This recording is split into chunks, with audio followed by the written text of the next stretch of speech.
Halo, perkenalkan nama saya Firly Variana Dewi, NIM D41190306.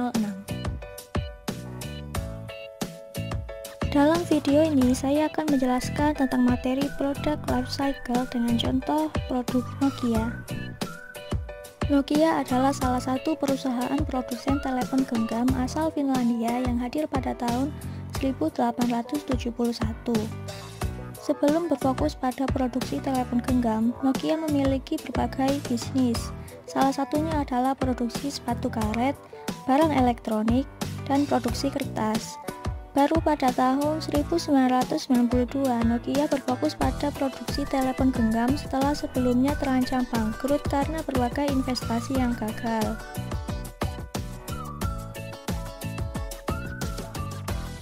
Produk lifecycle merupakan salah satu tantangan nyata yang harus dihadapi oleh manajer marketing setiap perusahaan. Berbagai strategi perlu dilakukan agar produk atau brand mampu bertahan di dalam sebuah pasar. Setiap produk dan merek memiliki siklus hidup masing-masing. Karena jumlah penjualan, tantangan, kesempatan, dan kompetitor terus berubah seiring siklus hidup produk tersebut berjalan, maka sebuah perusahaan harus mampu menyesuaikan strategi pemasarannya dengan siklus hidup yang sedang dijalani oleh produk atau brandnya.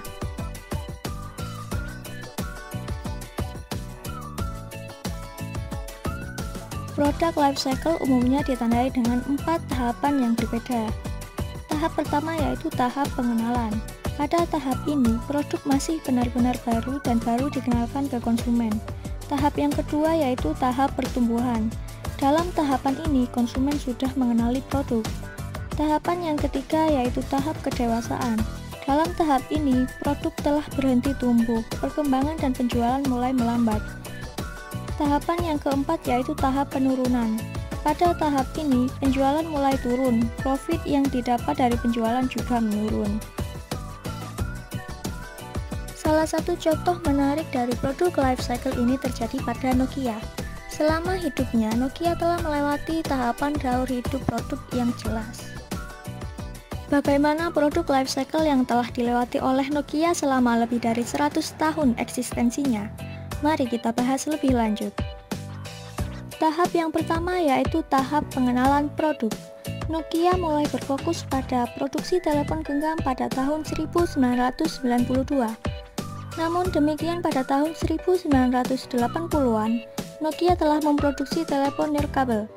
Pada tahun 1992, Nokia merilis telepon genggam pertamanya yang diberi nomor seri Nokia 1011. Peluncuran produk tersebut tentu tidak berjalan mulus. Namun demikian karena usaha yang gigih dan strategi marketing yang baik, pada akhirnya Nokia mulai meraup keuntungan. Yang kedua yaitu tahap pertumbuhan. Nokia mengalami tahap pertumbuhan yang sangat pesat pada tahun 2000-an. Pada masa ini merupakan masa keemasan bagi Nokia. Masa ini ditandai dengan dirilisnya Nokia 3310 dan Nokia 1100 yang mampu terjual sebanyak 126 juta unit dan 200 juta unit. Sehingga kini kedua produk tersebut menduduki peringkat pertama penjualan produk elektronik dan belum mampu tergeserkan.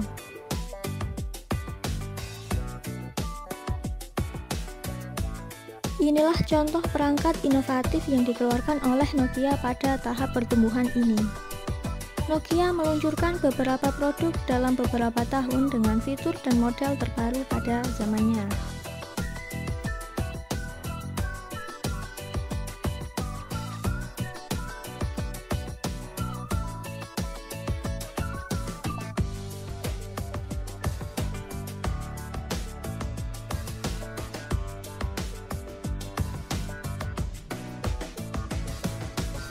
Pada tahapan pertumbuhan ini, Nokia juga gencar melakukan promosi. Salah satu contoh yang sering dilakukan adalah melakukan brand placement di berbagai film. Nokia juga memperlebar jangkauan segmen pasarnya dengan memperkuat penjualan di India dan negara-negara Asia Tenggara.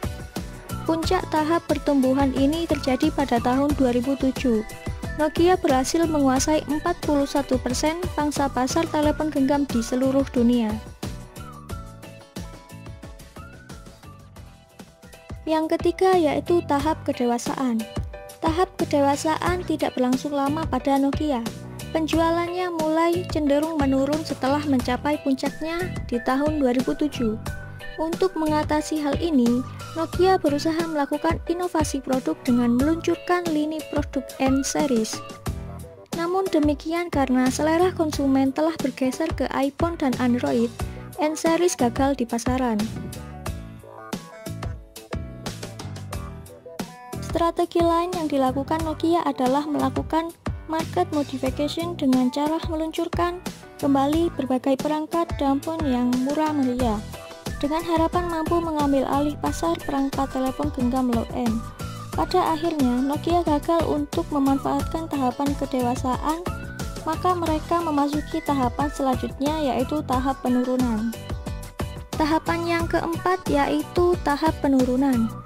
Setelah kemunculan banyak kompetitor seperti Apple, Samsung, LG, HTC, dan berbagai pabrikan lainnya mengakibatkan penjualan Nokia menurun drastis.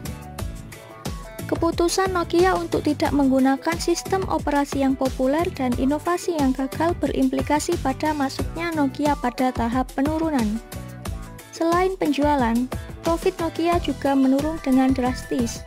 Market share Nokia yang sebelumnya mencapai 41% turun hingga mencapai 15% dan terus menurun. Untuk mengatasi hal ini, Nokia berusaha menghapuskan produk-produk yang lemah dari segi penjualan dan berfokus pada perangkat low-end dan beberapa perangkat middle dan high-end dengan brand Lumia. Namun penjualan Nokia terus menurun dan ketertarikan konsumen untuk membeli produk Nokia tetap rendah. Dengan demikian, pada tahun 2014 setelah sempat menguasai pasar telepon genggam selama puluhan tahun, Nokia menyerah dan menjual sebagian besar perusahaannya kepada Microsoft dengan nilai 7,8 miliar US dollar. Inilah evolusi dari produk Nokia dari tahun 1987 sampai tahun 2014. Sekian penjelasan yang saya sampaikan pada materi produk life cycle ini. Terima kasih.